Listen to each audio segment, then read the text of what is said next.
விஞ்ஞானிகளும் கடவுளை மறுக்கிறவர்கள் என்று இல்லை. ஐன்ஸ்டீன் சொன்னார், கடவுள் இருந்தாலும் இருக்கலாம் என்பதுதான் விஞ்ஞானத்தினுடைய பார்வை என்று சொன்னார்.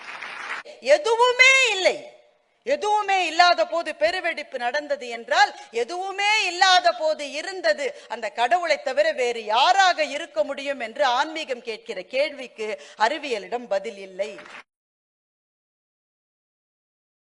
கிரேக்கர்கள் தான் முதலில் இந்த உலகம் என்பது தட்டை அல்ல உருண்டையானது என்பதை பற்றி தெளிவான முடிவு வந்தவர்கள் கிரேக்கர்கள்.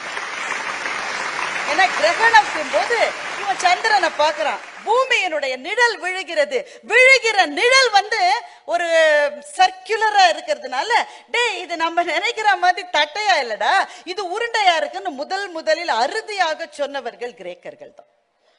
அதற்கு பிறகு வந்தவர் நம்ப முடியாத இந்திய அதிசயமான ஆரியபட்டா, 5th century, மறந்துடாதீங்க. ஒன்னும் கிடையாது சார், மனுஷனுக்கு ஒரு டெலிஸ்கோப் கிடையாது. வானத்தை பார்த்து பூமிக்கும் சூரியனுக்கும் இருக்கிற டிஸ்டன்ஸ் எவ்வளவுன்னு கண்டுபிடிச்சு சொல்லியிருக்காரு. எப்ப 5th centuryல இருந்து 6th centuryக்குள்ள 15 கோடி கிலோமீட்டர். கிட்டத்தட்ட இன்னைக்கு நாசா அனுப்புகிற படங்களில் இருக்கிற அந்த டிஸ்டன்ஸும் ஆரியபட்டா 6வது செஞ்சுரியில சொன்ன டிஸ்டன்ஸும் கிட்டத்தட்ட ஒரே டிஸ்டன்ஸ். அவ்வளவு தெள்ளிய வானியல் ஞானம் இந்த மண்ணில் இருந்திருக்கிறது. ஆரியபட்டாக்கு பின்னாடி வந்த பாஸ்கராச்சாரியா என்ற மாபெரும் இந்திய விண்ணியல் விஞ்ஞானி, அவருக்கு ஒரு குவெஸ்டின் வந்தது, இதெல்லாம் இங்க இருக்கு, ஒன்னோட ஒண்ணு எப்படி மோதிக்காம இருக்குன்னு சொல்லிட்டு. அப்ப அவர் சொன்னாரு, ஈர்ப்பு விசையினாலே ஒன்றோடு ஒன்று இடித்து கொள்ளாமல் இருக்கிறது என்பதை பாஸ்கராச்சாரியார் என்ற இந்திய விண்வெளி ஆராய்ச்சியாளர் கண்டுபிடித்தார். நீங்க இதுல என்ன பியூட்டினா, பல்லாண்டுகள் கழித்து பின்னாடி வந்த நியூட்டன் இதை சொல்லுவதற்கு அப்புறமா இன்னொரு 400-500 வருஷம் ஆச்சு. பாஸ்கராச்சாரியாரனுடைய வாழ்க்கையில ரொம்ப சுவாரஸ்யமான ஒரு சம்பவம், அதை சொல்லாம அந்த அதிசயத்தை தாண்டி போக முடியாது. பாஸ்கராச்சாரியாருக்கு ஒரு பொண்ணு இருந்தா, அவ பேர் லீலாவதி. அவளுடைய ஜாதகத்தை அவர் பார்க்கிறாரு. நம்முடைய வான இயலை ஆராய்ச்சி செய்த நம்முடைய அத்தனை சயின்டிஸ்டும் அந்த வான இயலை ஜோதிடத்தோடு பொருத்தி தான் பார்த்தாங்க. astronomy and astrology were the same for them. ஒரு வானத்துல நகருகிற கோளுக்கும் தனி மனிதனுடைய வாழ்க்கைக்கும் சம்பந்தம் உண்டு என்று அவர்கள் தீவிரமாக நம்பினார்கள். தன் பொண்ணோட ஜாதகத்தை பாக்குறாரு, அவளுக்கு கல்யாணம் ஆகிறதுக்கு சான்ஸே இல்லைன்னு அவருக்கு தெரிஞ்சிருக்கு. அப்ப கல்யாணமாலையும் கிடையாது, கல்யாணம் ஆகிறதுக்கு அவளுக்கு சான்ஸே இல்லை அவ ஜாதகத்துல. அதனால ரொம்ப ஆராய்ச்சி எல்லாம் பண்ணி ஒரு செகண்ட் ஒரு முகூர்த்தம் வருது, ஒரு செகண்ட். அந்த செகண்ட்ல கல்யாணம் பண்ணிட்டா அவளுக்கு கல்யாணம் நடந்துரும், இல்ல அந்த கல்யாணம் கேட்டு போயிடும். அந்த செகண்ட்ல சரியா கல்யாணம் நடக்கணும். என்ன செய்வது? வேற யாரையும் அவர் நம்ப முடியாது. பொண்ணைய கூட்டாரு, அவளுக்கு தான் கல்யாணம். ஏன்னா அவ பயங்கர புத்திசாலி அப்பா மாதிரி, நீ தான் டைம் பார்க்கணும். இந்த நேரம், அந்த முகூர்த்தம் அது வர்ற போது நீ சொல்ல, டமால்னு பையனை விட்டு தாலி கட்ட சொல்ற, பையன் பக்கத்துல தாலியோட ரெடி. லீலாவதி அதை பாக்குறாங்க. எப்படி நேரம் பார்ப்பாங்க அந்த காலத்துல? என்ன கடிகாரம் இருந்தது அவங்களுக்கு? அந்த சாண்ட் கிளாக் தான், அந்த இப்படி இருக்கும் இல்லையா, அதுல இருந்து மணல் விழுகிற அந்த கடிகாரம். அதை பார்த்துக்கிட்டே இருக்காங்க, பார்த்துட்டு இருக்காங்க. அப்பா கேட்கிறாரு, என்ன ஆச்சு லீலாவதி? இல்லப்பா இன்னும் விழல. கொஞ்ச நேரம் கழிச்சுதான் தெரிஞ்சது, அந்த நேரம் முடிஞ்சு போயிருச்சு, மணல் தான் விழல. அது ஒரு இடி மாதிரி அவங்களை தாக்கிச்சு. ஐயோ என்ன ஆச்சு? குனிந்து பார்த்து கொண்டிருந்த லீலாவதியினுடைய மூக்குத்தியிலே இருந்த ஒரு சிறு கல் விழுந்து அந்த மணல் விழுகிற துவாரம் அடைப்பட்டு விட்டது, மண்ணு விழல.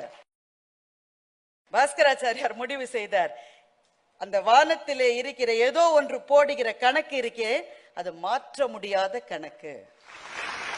தன்னுடைய மகளுக்காக ஒண்ணு செஞ்சாரு. வானியல் சாஸ்திரத்தை வச்சு மேத்தமேட்டிக்கல் ஈக்குவேஷன்ஸ் அவர் உருவாக்கினாரு. அந்த புத்தகத்துக்கு லீலாவதி என்று பேர். சிவா சார் பேசுற போது சொல்றாங்க, எத்தனை செஞ்சுரிஸ் கழிச்சு சில பெயர்களை நினைவு வைத்திருக்கிறோம். லீலாவதியினுடைய பெயர் இன்னமும் இருக்கிறது நமக்கு நினைவுபடுத்துவதற்காக. எங்கோ போடப்பட்ட கணக்கு தான், உன்னால் அதை மாற்ற முடியாது என்று காலங்களுக்கு சொல்லுவதற்காக அந்த பெயர் இன்னமும் நின்று கொண்டே இருக்கிறது. இப்ப 2 பேரை பார்த்தோம், ஆரியபட்டா, பாஸ்கராச்சாரியா. இதற்கு பிறகு வான இயல்ல மனுஷன் என்னன்னு தெரிஞ்சுக்கிறதுக்கான மாபெரும் ஒரு பெரிய முயற்சி நடந்தது. மீரா பேசுற போது சொன்னாங்க, கோப்பர்னிக்கஸ் தான் முதல்ல சொன்னாரு, டே பூமி நடுவுல இல்லடா, சூரியன் தாண்டா நடுவுல இருக்குன்னு சொன்னார். இந்திய வானியல் அறிஞர்கள் இந்த நாலேஜ் அவங்களுக்கு ஏற்கனவே இருந்திருக்கு. அதனால்தான் நம்முடைய நவகிரக வழிபாட்டிலே சூரியன் என்பது நடுவிலே இருக்கிற மாதிரியான அமைப்பு பல்லாண்டுகளாக இருப்பதற்கு காரணம் சூரியன் தான் நடுவுலன்னு நாம எப்பவுமே தெரிந்து வைத்திருக்கிறதுக்கு ஒரு வாய்ப்பு இருக்கு. வாய்ப்பு இருக்குன்னு தான் சொல்றேன். நிச்சயமா முடிந்த முடிவல்ல, ஏன்னா இது எழுதி வைக்கப்படவில்லை. ஆனா மேற்குலகத்துல இந்த நாலேஜே கிடையாது. அவர்களை பொறுத்தவரையில் பூமி தாண்டா நடுவுல, சூரியன்லாம் நம்ம சுத்தி சுத்தி போயிட்டு இருக்குன்னு நினைச்சுட்டு இருந்தோம். கோப்பர்னிக்கஸ் இதை சொன்னா போலந்து நாட்டை சார்ந்த ஒரு அறிஞன் இதுக்காக ஒரு புஸ்தகம் எழுதினாரு. அவரோட விதி எப்படி இருக்கு பாருங்க. புஸ்தகம் வெளிவந்த நாளன்னைக்கு அவரை செத்து போயிட்டாரு. அந்த புத்தகத்தை படித்த கலீலியோ மனிதன் கண்டுபிடித்த இந்த பிரபஞ்சத்தினுடைய அத்தனை சாகசங்களுக்கும் அன்றைக்குத்தான் ஒரு பொன்னாள். ஏன்னா அன்னைக்கு தான் கலீலியோ டெலிஸ்கோப்பை கண்டுபிடிச்ச நாள். இன்னைக்கு டைம் டிராவல் இருந்தா கலீலியோ டெலிஸ்கோப்பை கண்டுபிடிச்ச நாளுக்கு தான் நான் போவேன். முதல்ல டெலிஸ்கோப் வழியா இந்த பிரபஞ்சத்தை பார்த்த போது அவருக்கு எப்படி ஒரு பரவசமா இருந்திருக்கும்ல. டெலிஸ்கோப் வழியாக உருளுகிற அந்த உருளைகளையும் பிரபஞ்சத்தினுடைய பிரம்மாண்டத்தையும் பார்க்கிற போது கலீலியோக்கு எப்படி இருந்திருக்கும். கலீலியோ அதை எழுதுகிறார். கடவுளே, இந்த பிரபஞ்சத்தில் பொதிந்திருக்கின்ற அத்தனை அதிசயங்களும் எந்த மனிதனும் பார்ப்பதற்கு முன்னால் என் கண்ணுக்கு காட்டிய உனக்கு என்னுடைய நன்றி என்று கலீலியோ எழுதியிருக்கிறார். இதுக்கு அப்புறம் தான் சுவாரஸ்யமான மின்னல் வேக சம்பவங்கள் அப்புறமா நடந்தது. நம்ம தமிழ் சினிமால வர மதி. அன்றைய சர்ச் கலீலியோனுடைய சித்தாந்தத்தை ஒத்துக்கொள்ளவில்லை. 1609 இருந்த சர்ச் வந்து கலீலியோட்ட சொல்லிச்சு, இப்படி ஒண்ணு நீ வெளியிடாத, சூரியன் தான் நடுவுலன்னு சொல்லாத, பூமியும் நடுவுல இருக்கலாம் சூரியனும் நடுவுல இருக்கலாம்னு சில சமயம் இதுவும் சரி அதுவும் சரின்னு வழவழ குழக்குழன்னு நம்ம வீட்டுல தீர்ப்பு சொல்லுவோமே, அது மாதிரி நீ இதுவும் இருக்கு அதுவும் இருக்குன்னு சேர்த்து எழுதுன்னு சொல்லி சர்ச் கலீலியோவுக்கு ஆணையிட்டது. கலீலியோ எழுதிய புத்தகத்தினுடைய பெயர், அந்த மகத்தான புத்தகத்தினுடைய பெயர், அவர் எழுதிய அந்த புத்தகம் டயலாக். அதுல எழுதினாரு, இதுதான் ஆனாலும் சூரியன் தான் நடுவுல இருக்குன்னு எழுதிட்டாரு. ஒரு விஞ்ஞானி உண்மையை தேடி பயணப்படுகிற போது எந்த அச்சுறுத்தலும் அவனை கட்டுப்படுத்த முடியாது. ஆனா கடைசியில பார்த்தா சூரியன் நடுவுல இருக்கின்ற தியரியை தான் நான் ஒத்துக்கிறேன்னு எழுதிட்டார். சர்ச் அவரை வீட்டு சிறையிலே வைத்தது. 12 வருஷம் வீட்டு சிறையிலே இருந்து விட்டு அங்கேயே செத்து போனார் மனுஷன். 12 வருஷம் ஜெயில இருந்து இன்னும் 2 புக்கை எழுதியிருக்காரு. சில பேருக்கு எவ்வளவு அடிச்சாலும் புத்தி வராது. டிஸ்கோர்ஸ் என்ற 2வது புத்தகம், டயக்ராமா என்ற 3வது புத்தகம். அந்த டயக்ராமான்ற புத்தகம் இது மட்டும் கிடைக்கவே இல்லை. சில பகுதிகள் மாத்திரம் தான் கிடைச்சிருக்கு. அந்த பகுதிகளை பார்த்தா எப்படி இருக்கு, சூரியன் நடுவுலயும் 9 கோள்களும் எப்படி சுற்றி இருக்குன்னு படம் வரைஞ்சிருக்காரு சார். இன்றைக்கு நாசா அனுப்புகிற அந்த பிக்சர்ல இருக்கிற மாதிரியே அவர் வரைஞ்சிருக்கார். அப்படிப்பட்ட விஞ்ஞானிகளால் விளக்கி கொள்ளப்பட்டதுதான் இந்த பேரண்டம். கலீலியோவுக்கு பல்லாண்டுகள் கழித்து விண்வெளி என்கின்ற அதிசயத்தை பற்றி மனிதர்களான நமக்கு அறிவு பிச்சை போடுவதற்காக கடவுளால் அனுப்பப்பட்ட ஒரு தேவதூதன் வந்து சேர்ந்தார், ஐன்ஸ்டீன். ஐன்ஸ்டீனை பத்தி என்ன சொல்ல முடியும்? எவ்வளவோ சொல்லலாம். இந்த 20 நிமிஷம் அதுக்கு போதவே போதாது. அவர் என்ன சொன்னாரு, இந்த கோள்கள்ல ஏண்டா ரவுண்ட் ரவுண்டா வருதுன்னு கேட்டார். அதுக்கு முன்னாடி நியூட்டன் என்ன பதிலை சொல்லி இருந்தார் என்றால், இது அட்ராக்ட் பண்ணுது, ஒண்ணுத்துக்கு ஒண்ணு ஈர்ப்பு சக்தி இருக்கிறதுனால இது சுத்தி சுத்தி வருதுன்னு. ஐன்ஸ்டீன் சொன்னார், ஈர்ப்பு சக்தி கிடையாது, ஒண்ணும் கிடையாது. பிரபஞ்சத்துல ஏன் சுத்தி வருதுன்னா பாதையே வளைஞ்சிருக்கு சார், ரோடு மோசம் சார். 25 வயசு சார் ஐன்ஸ்டீனுக்கு. அப்ப நியூட்டன் இறந்து போய் 300 வருஷம் ஆச்சு. இங்கிலாந்துக்காரர்கள் நியூட்டனை தெய்வமா கும்பிட்டு இருக்காங்க. அவன் தான் சார் எங்க கடவுள்ன்றான். நியூட்டன் சொன்னது தப்புன்னு 25 வயசு பையன் வந்து சொல்றான். இது ஈர்ப்பு விசையால இப்படி சுத்தல, பிரபஞ்ச வீதியை வளைந்திருக்கிறது என்று சொன்னான் ஐன்ஸ்டீன் தன்னுடைய தியரி ஆஃப் ரிலேட்டிவிட்டில.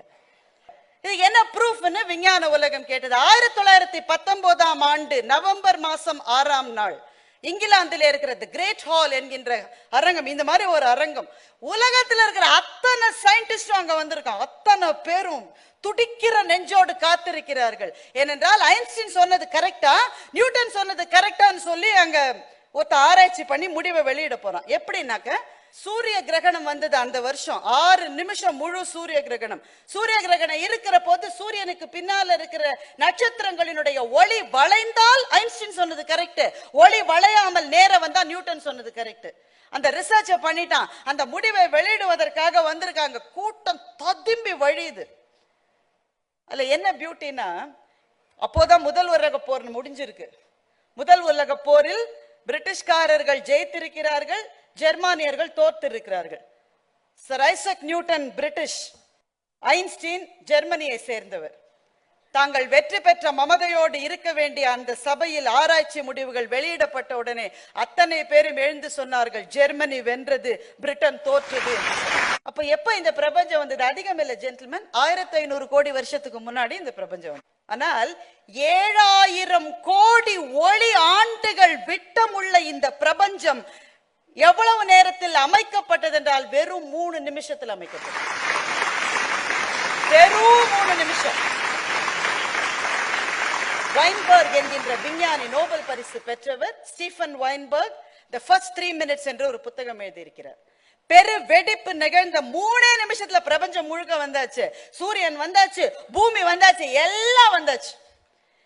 இந்த இவ்வளவு பிரம்மாண்டமான பிரபஞ்சத்தை உருவாக்க 3 நிமிஷம் தான் ஆச்சு.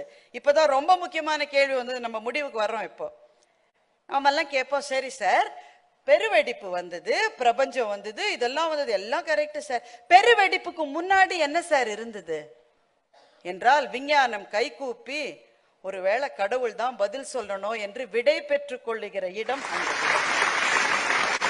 ஏனென்றால் பெருவெடிப்பை பற்றி அவர்கள் சொல்லுகிறார்கள் சிங்குலாரிட்டி என்று சொல்லுகிறார்கள், ஒருமை.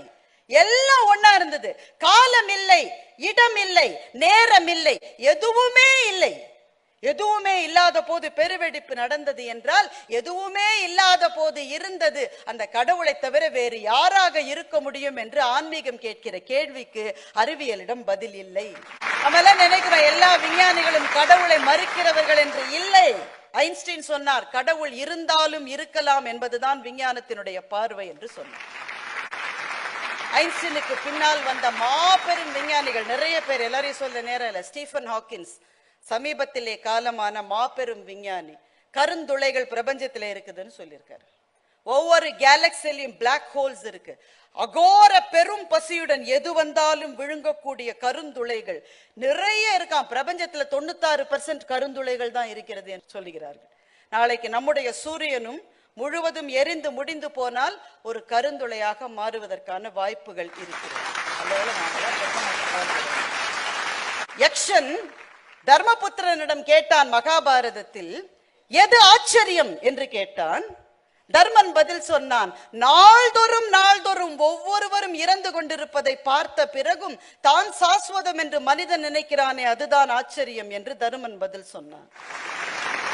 அதற்கு நிகரான ஆச்சரியம், இந்த பிரம்மாண்டமான பிரபஞ்சத்தில் தான் ஒன்றுமே இல்லை என்று தெரிந்த பிறகும் தன்னுடைய அதிகாரத்தாலும் ஆணவத்தாலும் தான் வானளவு நிற்பதாக நினைக்கின்ற மனிதன் தன்னுடைய வெறுப்பினால் இரத்த ஆறுகளை இந்த பூமியிலே பரவ விடுகின்றானே, இதை விட பெரிய ஆச்சரியம் என்னவாக இருக்க முடியும்?